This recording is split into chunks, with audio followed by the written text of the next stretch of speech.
Progressive rock is a genre that defined a generation with its band of complex time signatures, epic concepts, and virtuoso musicianship.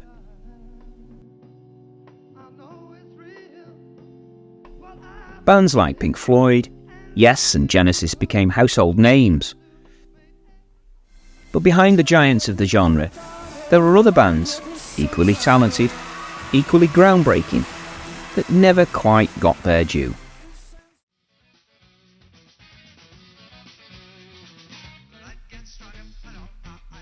Today we're diving into forgotten prog rock bands of the 1970s that you should absolutely check out. Now, while may have differing opinions, here's my list of 10 likely candidates.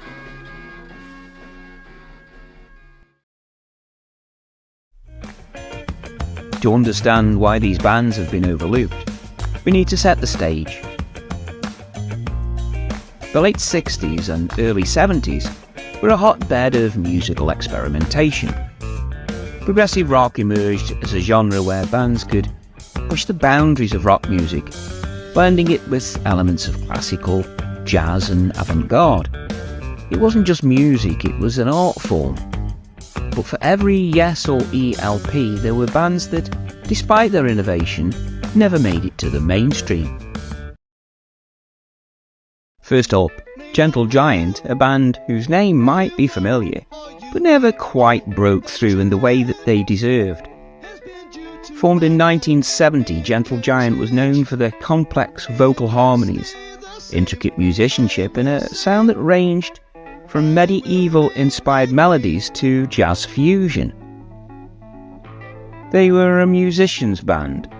As guitarist Gary Green once said, "We weren't interested in singles or hits. We just wanted to make music that challenged us." And boy, did they deliver. Tracks like The Advent of Panurge and Proclamation are masterclasses in blending different genres into something totally unique. But with a sound that was so intricate, it's no surprise they struggled to find mainstream success. Renaissance brought an orchestral elegance to prog rock, led by the stunning 5-octave voice of Annie Haslam. Their music was deeply rooted in classical traditions, often feeling more like a symphony than a rock album.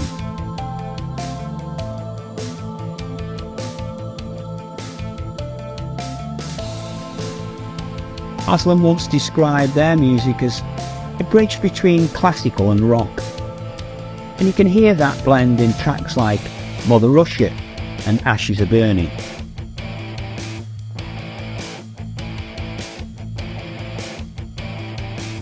But their softer and more delicate sound didn't always fit in a scene dominated by louder, more aggressive bands.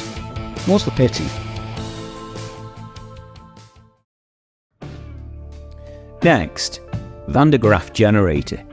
Dark, intense and deeply philosophical. Led by the charismatic Peter Hammill, the band's sound was theatrical and often foreboding, diving into themes of existential dread and complex human emotions.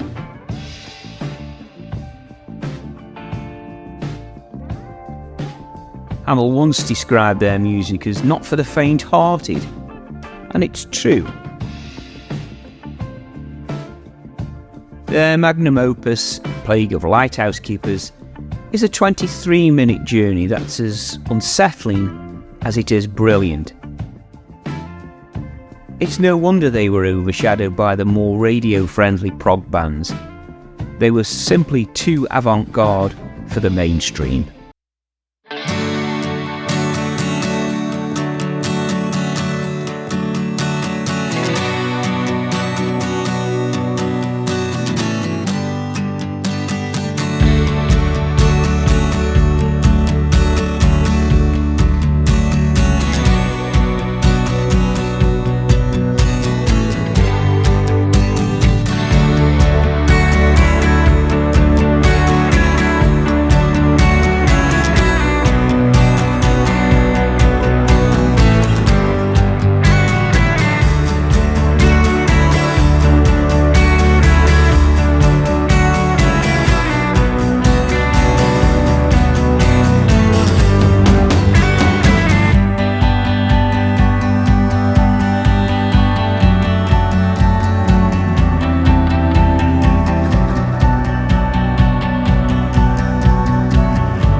Nectar were a British band that found their initial success in Germany.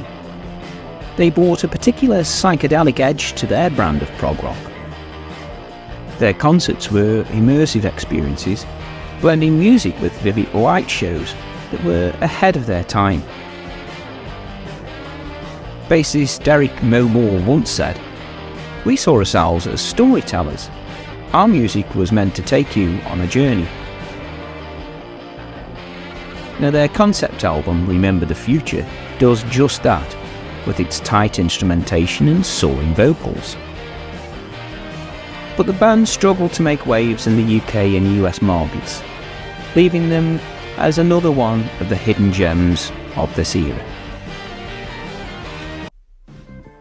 The Dutch band Focus are perhaps best known for their quirky yodeling hit, Hocus Pocus. But there's so much more to them than just that.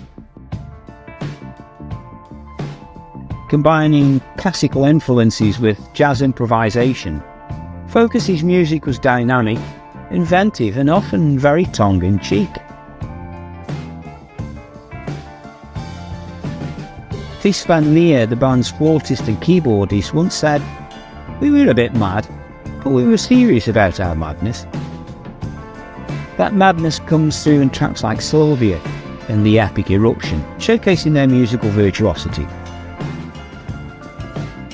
Despite a few fleeting moments of success, they remained largely underrated outside of dedicated prog circles. Camel, on the other hand, offered a more melodic approach. Known for their beautiful instrumental work and albums like Mirage and The Snow Goose, Camel crafted soundscapes that were as beautiful as they were intricate.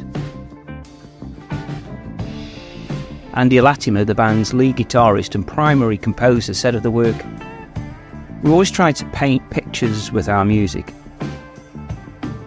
And you can hear that in tracks like Lady Fantasy, a sweeping epic that combines melody with technical prowess. But despite their undeniable talent, they never achieved the same level of fame as some of their contemporaries.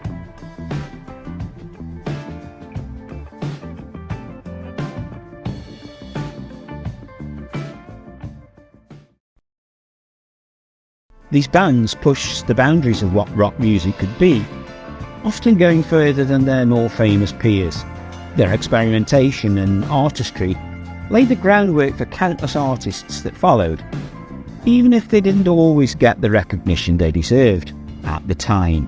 Now, today's resurgence of interest in classic prog rock, there's never been a better time to rediscover these hidden gems. Many of their albums are being reissued, and fan communities online are keeping their legacies alive.